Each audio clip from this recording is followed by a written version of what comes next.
Merci d'être présent. Un spectacle qui fait suite donc pour la deuxième année consécutive, séjour théâtre et en cadre écolo apprenant. Un spectacle qui, l'an dernier, on a été bluffé par le résultat qui a pu être proposé en l'espace de, soyons concrets, 3 jours. Parce qu'aujourd'hui, dans les locaux, avec toutes les valises, répétées ici, enfin en gros, aujourd'hui, il n'y a pas grand-chose de concret à part un peu de bête. Le lundi, entre la mise en place, les chambres, vérifier, s'installer, commencer à réfléchir, à conceptualiser la chose, il n'y a pas grand-chose. Donc en gros, il y a mardi, mercredi, jeudi.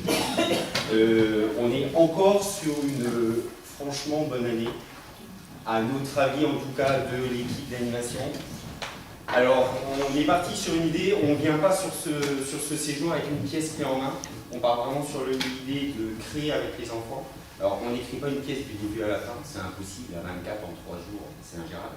Donc l'idée souvent, c'est de s'appuyer sur des scènes existantes et de trouver un fil conducteur qui va permettre de narrer et d'aller de pièce en pièce.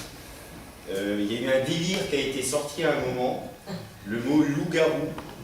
Alors je ne sais pas si le jeu du loup-garou parle à certains d'entre vous. Si oui, vous avez un peu de chance, vous allez peut-être un peu plus facilement comprendre la pièce. Sinon, accrochez-vous et écoutez. Non, voilà, ils sont vraiment partis d'un délire comme ça, et en y réfléchissant, on a réussi à faire plein de liaisons entre les personnages du loup-garou et des pièces existantes. On a fait de l'écriture entre-temps, ils ont fait beaucoup d'écriture entre-temps, car globalement, ils ont quand même travaillé en autonomie. On est là pour les aider, pour les aiguiller, bien sûr, mais voilà, il y a vraiment eu un vrai travail en autonomie par Thibaut. Et franchement, voilà, si on est sur la qualité de ce qui a été fait juste avant en répétition, ça fait du stress. Sachant qu'il y a des costumes en plus, on devrait être franchement partout. Donc voilà, merci bien. N'hésitez pas à faire le moins de bruit possible. On a quelques petites voix qui vont essayer de bien pousser leur voix. On le travaille depuis lundi. Souvent, c'est ceux qu'on n'arrête pas de dire de parler moins fort en théâtre, on les entend plus. Et ça va bien se passer. Bon spectacle à vous, en tout cas, et à tout à l'heure.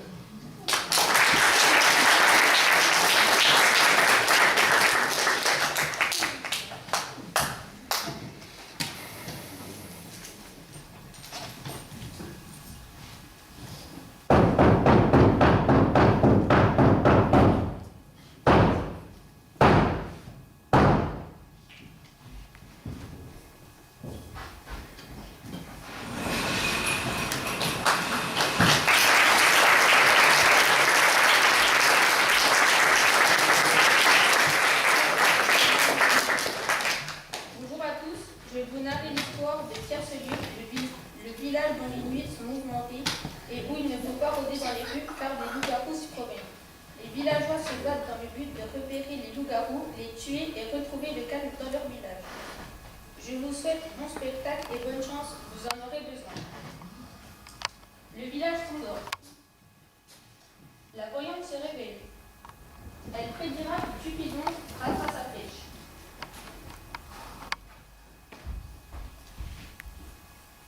Juliette, Juliette, Roméo va tomber amoureux de toi. Non, malheureusement, ce n'est pas possible. Si, crois-moi, j'ai reçu une vision. Arrête, tu vas me faire pleurer. J'ai déjà assez de peine comme ça. L'ancienne ne voudra plus t'épouser. Tu vas pouvoir partir avec Roméo. Oh, si non, cela était possible. Mais si, c'est possible. Dans ma vision, j'ai vu Cupidon et sa flèche a dédié et a touché Roméo, je te jure. N'importe quoi. Arrête, stop. Malheureusement, tu me crois pas. Mais je t'aurais prévenu. La voyante peut se rendormir. Les loups-garous se réveillent. Qui voulez-vous dévorer cette nuit?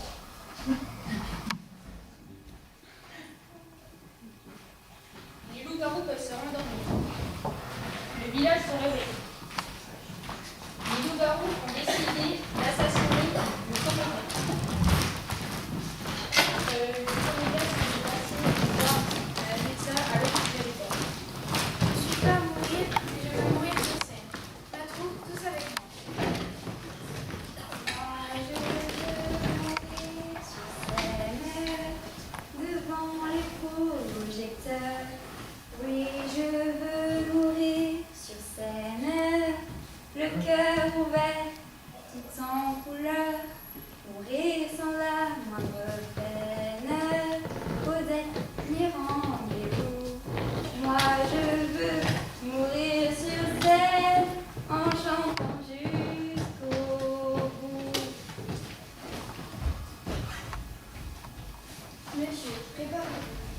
du médecin qui entre.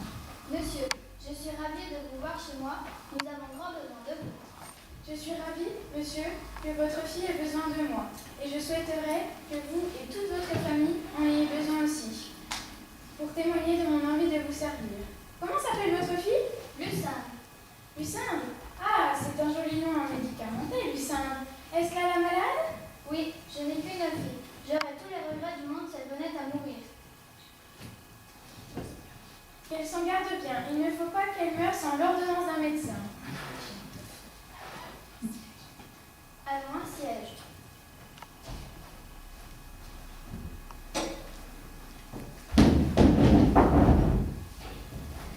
C'est une malade très peu dégoûtante. Et je tiens à ce qu'elle ait un homme sain et bon pour elle. Vous l'avez fait rire, monsieur. C'est le meilleur signe du monde. Qu'avez-vous? Que sentez-vous? En. Quoi? En. Que dites-vous? En. Je ne comprends point. Quel diable de langage est cela? Monsieur, c'est là sa maladie. Elle est devenue muette sans que juste ici on ait pu savoir la cause. Et pourquoi? Celui qu'elle doit épouser doit attendre sa guérison pour conclure les choses. Qui est ce sot-là qui ne veut pas que sa femme soit muette? Plus à Dieu que la mienne eut cette maladie, et je m'en garde bien de la voir guérir. Enfin, monsieur, nous vous prions d'employer tous vos soins pour la soulager de son mal. Ne vous mettez pas en peine. Dites-moi un peu, ce mal l'oppresse-t-il beaucoup? Oui, monsieur. Ressent-elle de grandes douleurs? Fort grande. C'est fort bien. Donnez-moi votre bras. C'est un pouls qui marque bien que votre fille est muette. Mais oui, monsieur, c'est là sa maladie. Et oui, monsieur, vous l'avez trouvé du premier coup. Nous autres grands médecins, nous connaissons d'abord les choses. Un ignorant vous aurait dit ceci et cela, et moi j'arrive ici et du premier coup je vous apprends que votre fille est muette. Oui, mais je voudrais bien que vous me disiez d'où cela vient. Il n'y a rien de plus aisé qu'elle a perdu la parole. Mais oui, mais la cause, s'il vous plaît. Qui fait qu'elle a perdu la parole? Nos autres grands auteurs vous diront que c'est l'empêchement de l'action de la langue. Soyez attentifs, s'il vous plaît. Je le suis. C'est l'accrété des humeurs engendrées par la concavité du diaphragme. Il arrive que ces vapeurs, ossabambus, nekei, necker, potarinum, kypsamilus, voilà ce qui fait que votre fille est muette. On ne peut pas le raisonner sans doute. Mais qui fait qu'elle a perdu la parole? Ce que je crois qu'il faille faire, Oui, monsieur. je crois qu'il faut la remettre dans son lit et lui donner une quantité de pain trempé dans du vin. Sur ce, je m'en vais. Attendez un peu, s'il vous plaît. Lucinde, n'aurais-tu pas une soudaine envie de mourir? Que voulez-vous faire? Vous donnez de l'argent, monsieur. Je n'en veux pas. Monsieur, Point du tout. Je n'en ferai rien, je ne suis pas un médecin mercenaire. je le sais.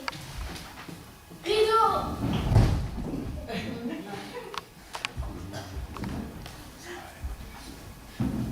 La mort! La mort! Ouais, j'arrive, qu'est-ce qu'il y a? Ça fait 5 minutes que je t'appelle, tu fais quoi? Rien, mais pas pour revenir, je suis en vacances. Débarrasse-moi de ça.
Je les supporte pas. Alors d'abord, elles font comme des casseroles.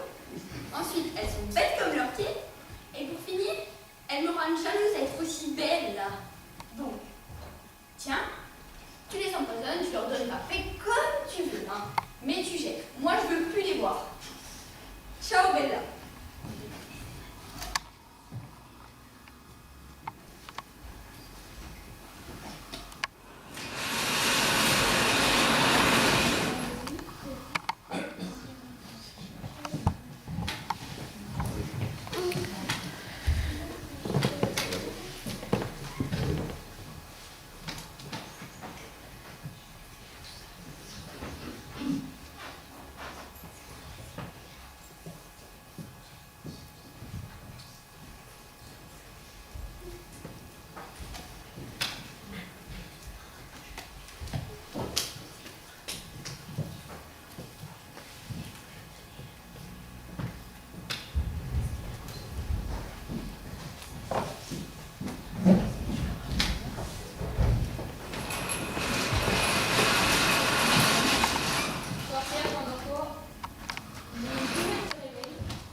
Cupidon, je vous envoie cette lettre pour vous demander avec tout mon bonheur de bien vouloir m'aider à créer une histoire d'amour durable entre ma fille Juliette et Tartuffe l'Ancien. Bien cordialement, Monsieur le maire.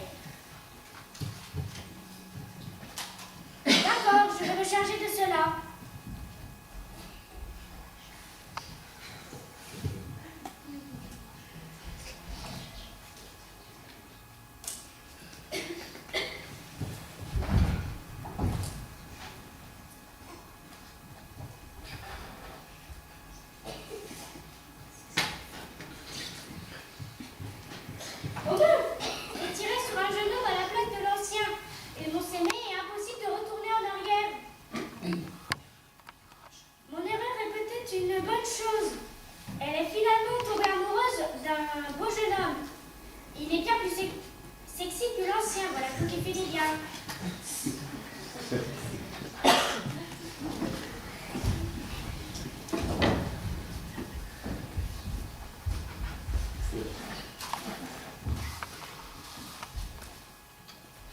Cupidon peut se rendormir. Les loups-garous se réveillent. Digouligou.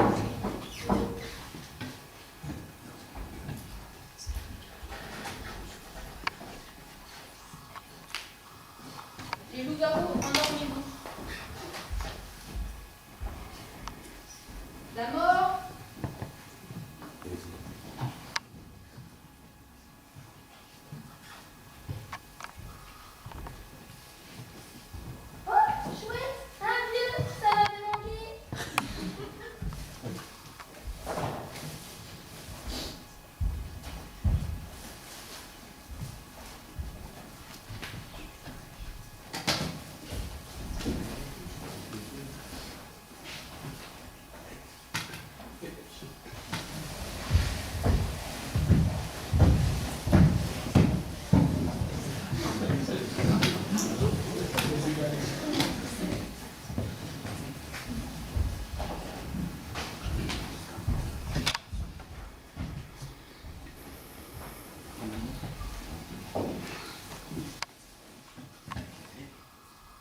Le village se réveille.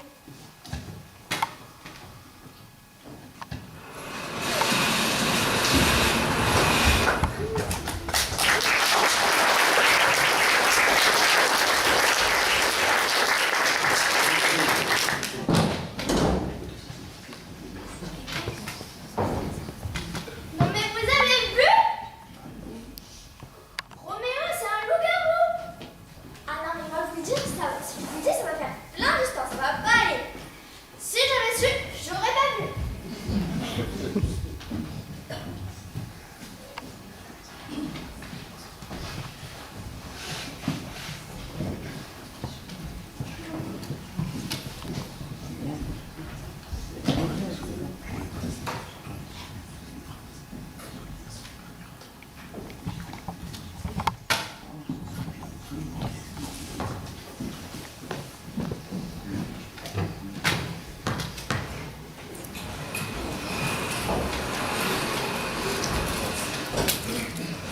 Celui de ses cicatrices, celui qui n'a jamais reçu qu'une blessure.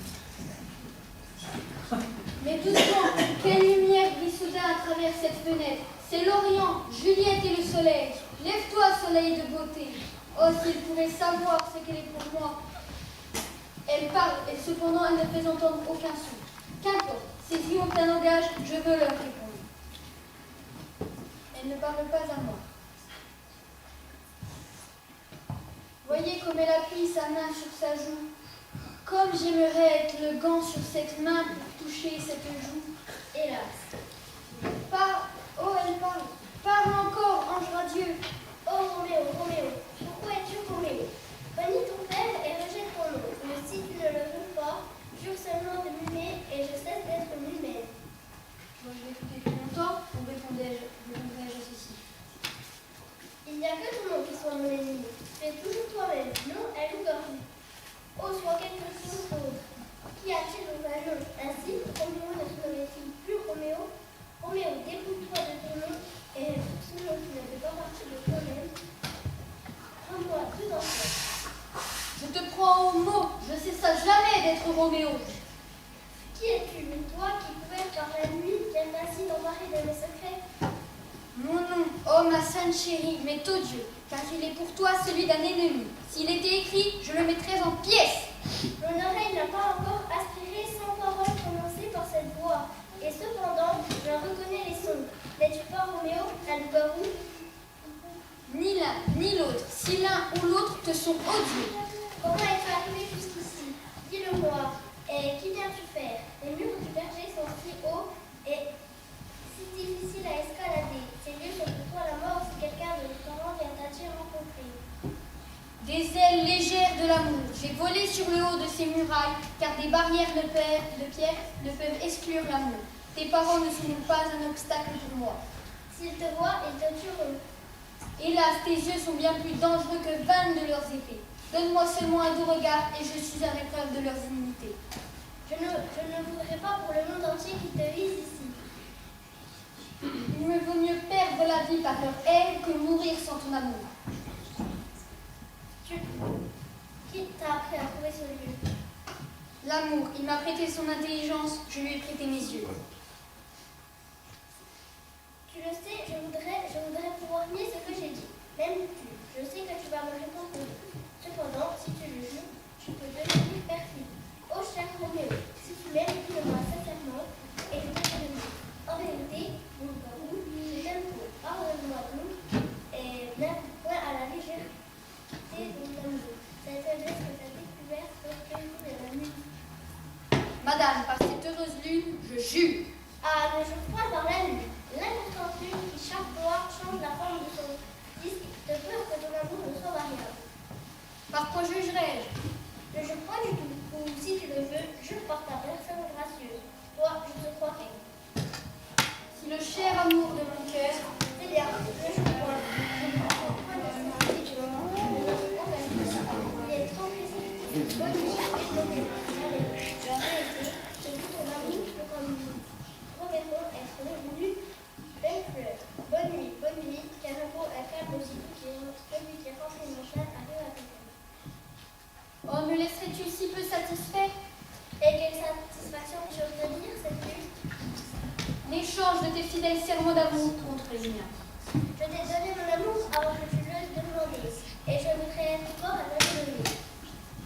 Voudrais-tu me le retirer et pourquoi mon amour? Seulement pour avoir le plaisir d'être franche avec toi, et de te le donner à nouveau. Mais ce que je désire, je le connais déjà. Ma libéralité envers toi est sans borne. J'entends du bruit là-dedans. Cher amour, adieu. Tout à l'heure, bonne nourrice, doux loup-garou, sois fidèle, je vais revenir. Oh, bienheureuse nuit, je crains que tout ceci ne soit qu'un rêve. Trois mots, cher Roméo, et puis bonne nuit pour tout le monde. Si le mariage est ton but, fais-moi savoir demain matin par quelqu'un que je trouverai le moyen de t'envoyer en quel lieu, en quel temps tu veux accomplir la cérémonie. Et j'irai mettre à tes pieds toute la fortune de ma vie, et je te suivrai comme nos aïeux jusqu'au bout de l'univers. Madame, Je viens tout à l'heure, mais si tes intentions ne sont pas bonnes, je te conjure. madame, Dans l'instant, je viens de cesser tes poursuites et de me laisser à ma douleur. Demain, j'enverrai. que mon âme prospère. 1000 fois bonne nuit.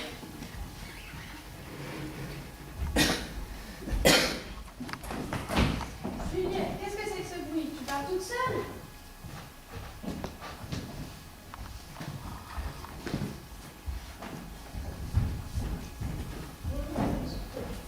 Bonjour, monsieur le maire. Bonsoir. Pourquoi avez-vous besoin de moi? J'ai besoin de vous pour éliminer l'amour de ma fille qui est la loup-garou. Pas de problème, je m'occupe de ça.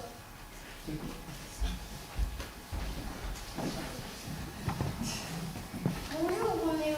Ou plutôt, monsieur le garou. Mais qu'est-ce que vous dites? C'est n'importe quoi, je ne suis pas un garde. Je le connais déjà tout. Ne te fatigue pas à parler. Tu vas mourir un dernier soir. Toi aussi.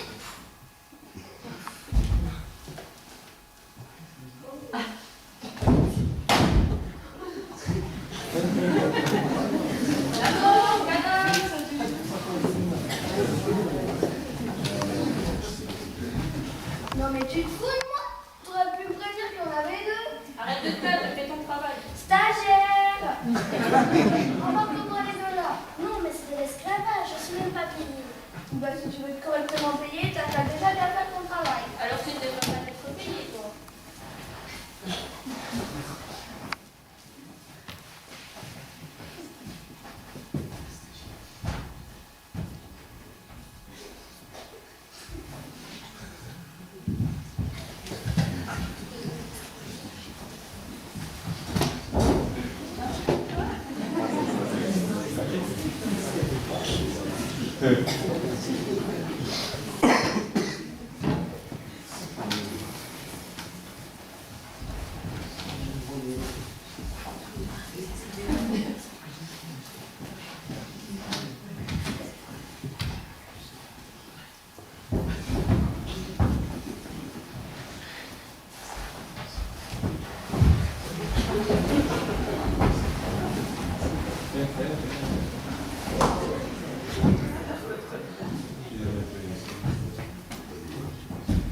Le village s'endort. Les loups-garous se réveillent. Quelle personne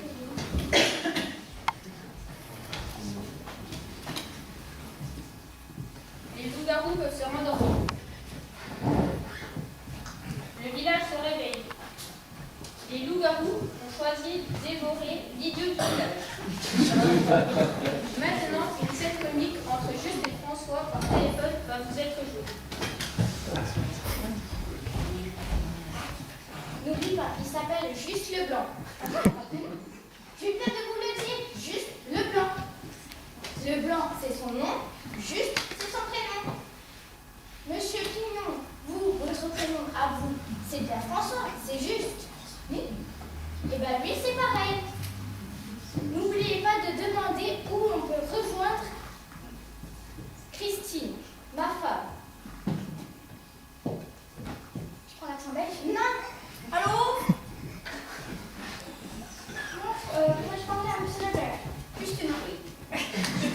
C'est moi. Bonjour, M. Lebert. Je vous appelle parce que je suis producteur, n'est-ce pas? Je viens de Bruxelles et je suis très intéressée par votre roman. Votre roman, Le petit cheval de manège. Le petit cheval de manège. Et j'aimerais discuter des droits pour le cinéma. C'est une blague ou quoi? Non, pas du tout. Pourquoi une blague? Tiens. Pardon? Ah, tes conneries, Étienne, je t'ai reconnu. Alice! Vous faites erreur, monsieur Leblanc. Je ne suis pas Étienne du tout. Je suis producteur et j'arrive de Bruxelles. Quelle production? Pardon? Votre maison de production, c'est quoi? Les films du Clavier. Les films du Clavier? C'est ça. C'est une production jeune mais dynamique, monsieur Leblanc. Et c'est pour le cinéma ou du Clavier? Pour le cinéma. Pour le cinéma, monsieur Leblanc. Pour le grand écran. Ah, pour la place plus tard. J'aimerais vous prévenir que j'aimerais faire l'adaptation de moi-même. Ça ne devrait pas poser problème, ça, monsieur Leblanc. Vous devez seulement savoir que nous ne sommes pas une grosse production et que nous n'avons pas de gros moyens. Et ça, on n'a pas trop de manque. On réglera les questions d'argent plus tard. Quand vous rencontrez monsieur Van Brugel. Alors écoutez, je vous appelle demain et on prendra rendez-vous une fois. Entendu. À demain. À demain, monsieur Leblanc. Et voilà, on a les droits. Youhou! Et pour passer à mon avis, il a marché à fond, les gars. Et ma femme! Oh mince! La mort, Père Paris.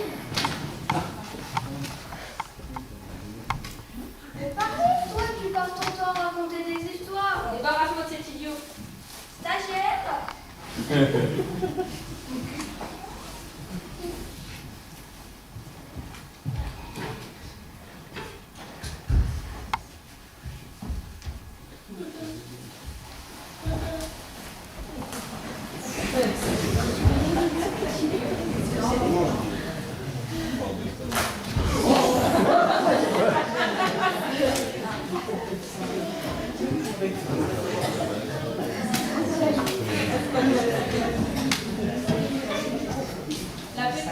va annoncer à Juliette la mort de Roméo.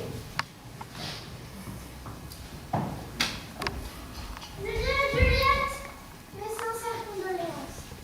Quoi? Bah, Roméo est mort. C'est pas possible. Si, je te le jure, Roméo est mort. Ah, mince, je crois que j'ai fait une bêtise. La mort. On embarque, je suppose. Non, non, attendez, je peux la sauver. Je vais vous faire payer le déplacement, hein. Viol de résurrection. 4 araignées, 2 cadavres et le sacrifice d'une sorcière.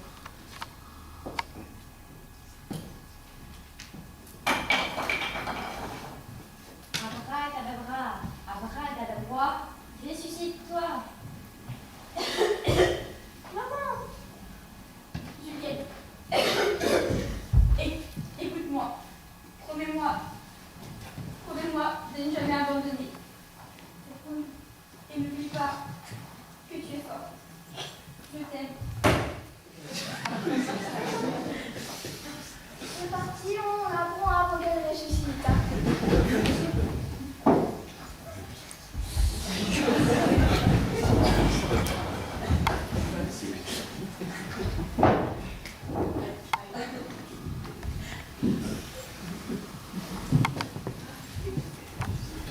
Pendant que le village dort, les loups-garous se réveillent et vont à nouveau chasser le proie.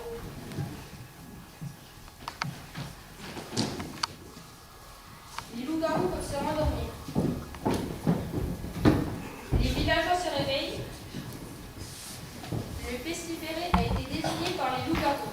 Ardent, le pestiféré pense qu'il est gravement malade, or ce n'est pas le cas. Son frère va essayer de lui remettre les idées en place.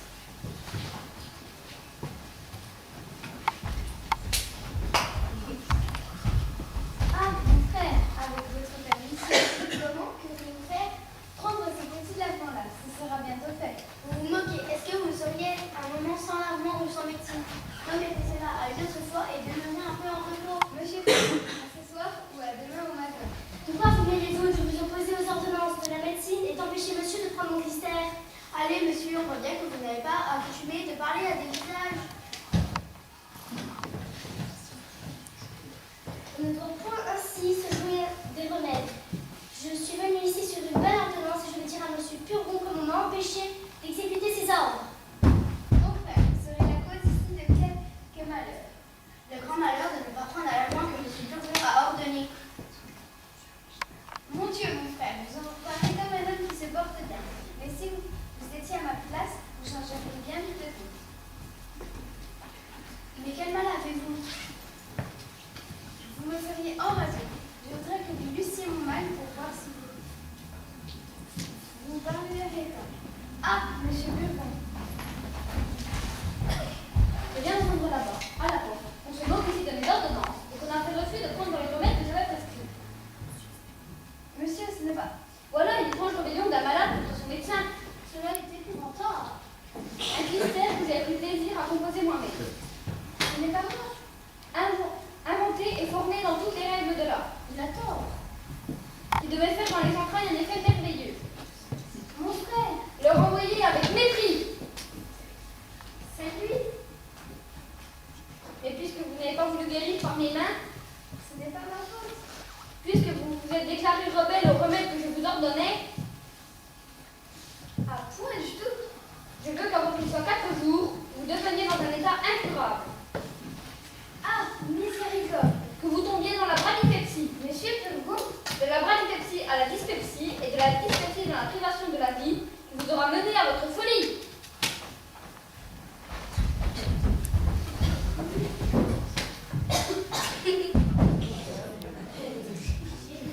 La mort, dépêche-toi, c'est pas encore les vacances. oui, bah toi, tu peux dire.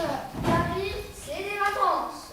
C'est beaucoup de savoir raconter des histoires. Bah après, si tu veux qu'on change de travail, il n'y a pas de problème. Ah non, moi je peux te regarder le mien, c'est beaucoup plus drôle. Stagiaire, t'es où? J'arrive.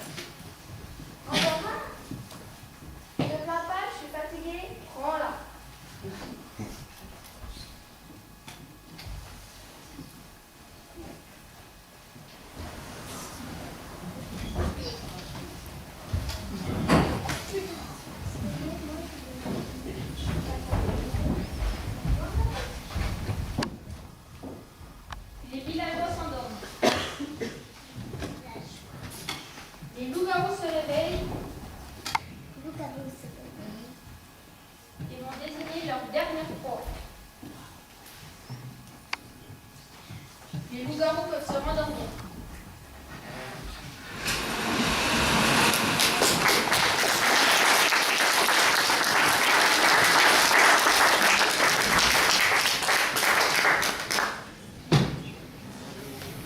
Vous vous ennuyez? Vous inquiétez pas, il reste une personne qui va mourir. Ça va être très vite. Par contre, ça va être violent. Vous pouvez juste prendre des masques à gaz, vous bouchez la bouche, que des trucs de prévention comme ça contre la folie. Voilà.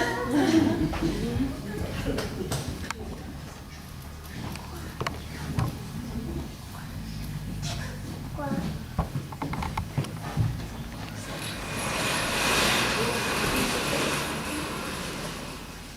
Le village se réveille.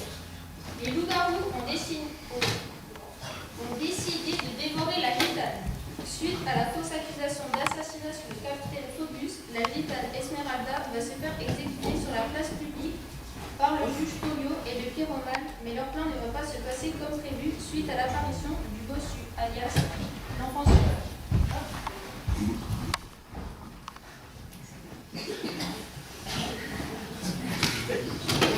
Oui, peuple, Esmeralda, la jeune gitane, est condamnée à être brûlée pour la tentative d'assassinat sur le capitaine Phobus.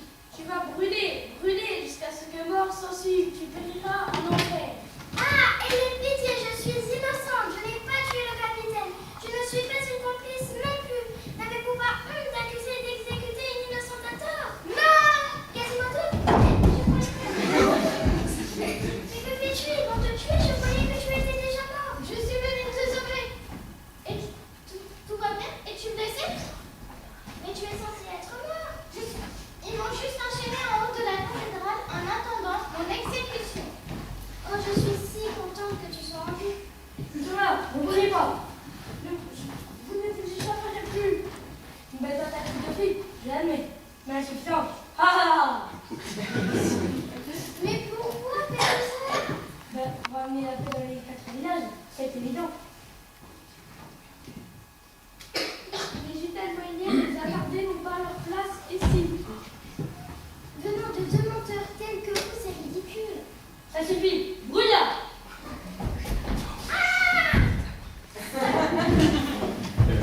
Non, sale imposteur!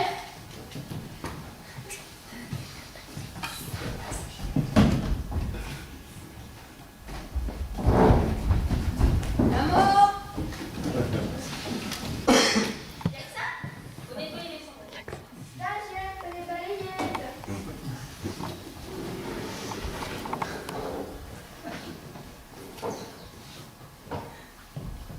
Ramasse, parce que j'ai mon ami qui m'attend pour les vacances.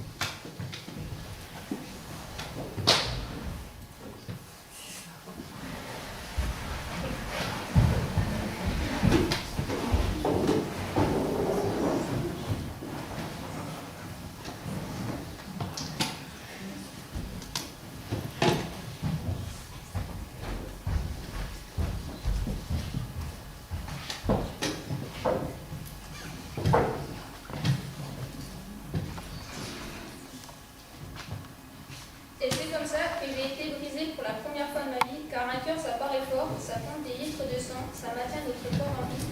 Mais la perte d'un être cher que les aussi, tout comme une trahison.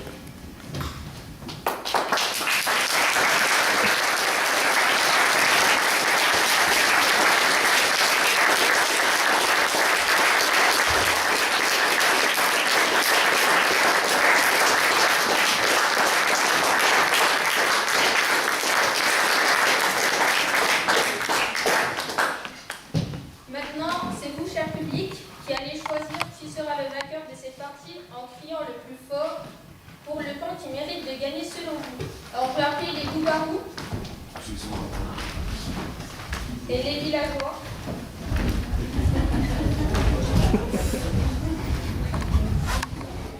Si vous pensez que ce sont les loups-garous qui ont gagné cette partie, faites du bruit.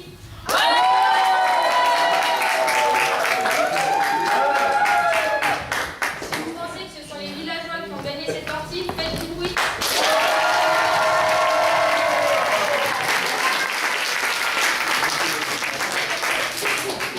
Eh bien,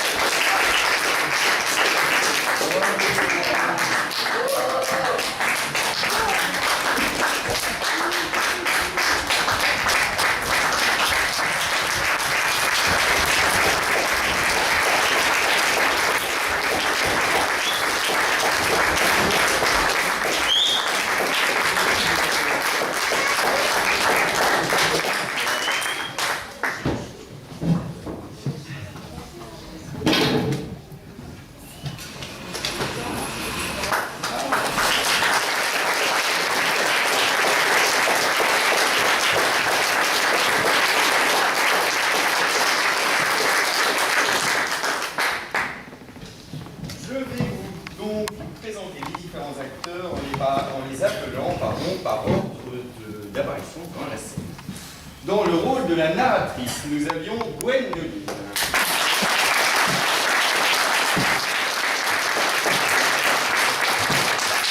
Dans le rôle de la voyante et Toinette, la servante dans Le Malade imaginaire, nous avions Abba.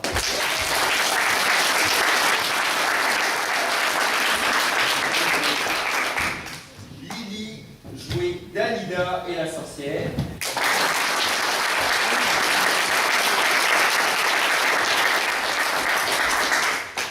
Dans le rôle du comédien, Sganarelle, dans Le Médecin Maghrébin, nous avions Chloé.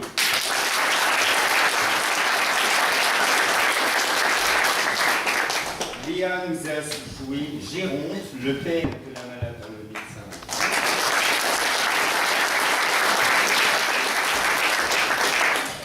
Jeanne, Lucinde, la malade dans Le Médecin malgré lui et la stagiaire de la...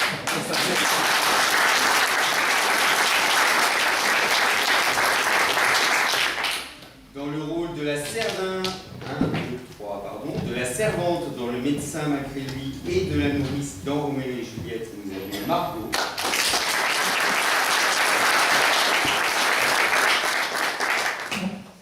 Le joueur de flûte qui envoûte la malade dans Le Médecin malgré lui et la mordeuse. Oui, la mordeuse, parce que vous avez peut-être pas vu, mais c'était pas toujours la même, il fallait qu'il change de rôle et tout, c'était le bazar. Il y avait plusieurs personnes pour représenter la mort. Nous avions Maïli.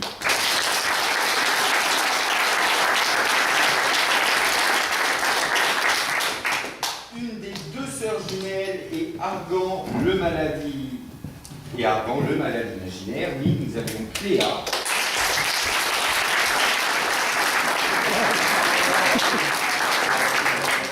La deuxième sœur jumelle, mais aussi le frère du malade imaginaire, Chloé.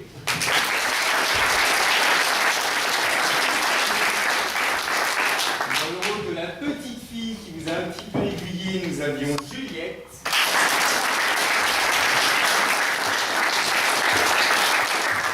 Margot tenait le rôle de l'ancien du village, de la mort numéro 1 et de Monsieur Purgon, le médecin dans le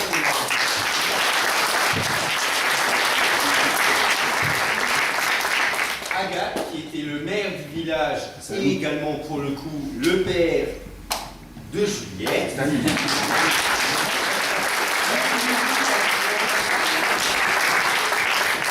Léa, qui était dans le rôle de Cupidon.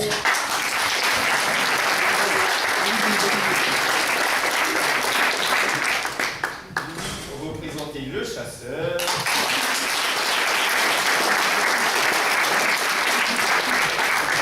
Denis, Roméo dans Roméo et Juliette.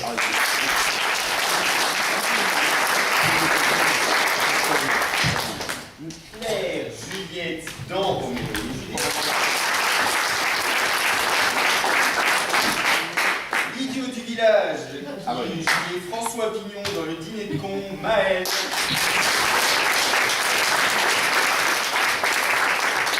Pierre Brochant dans Le Dîner de con et Quasimodo, Ilona. Gabriel a joué Juste Leblanc, l'écrivain dans Le Dîner de con.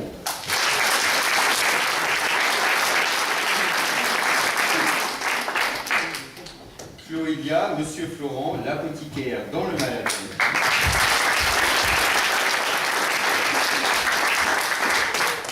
Audrey, la gitane, Esmeralda dans Le Document.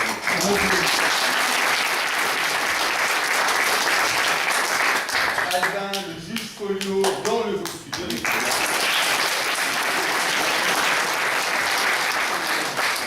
et enfin le pyromane du bossu de Notre-Dame, Léo.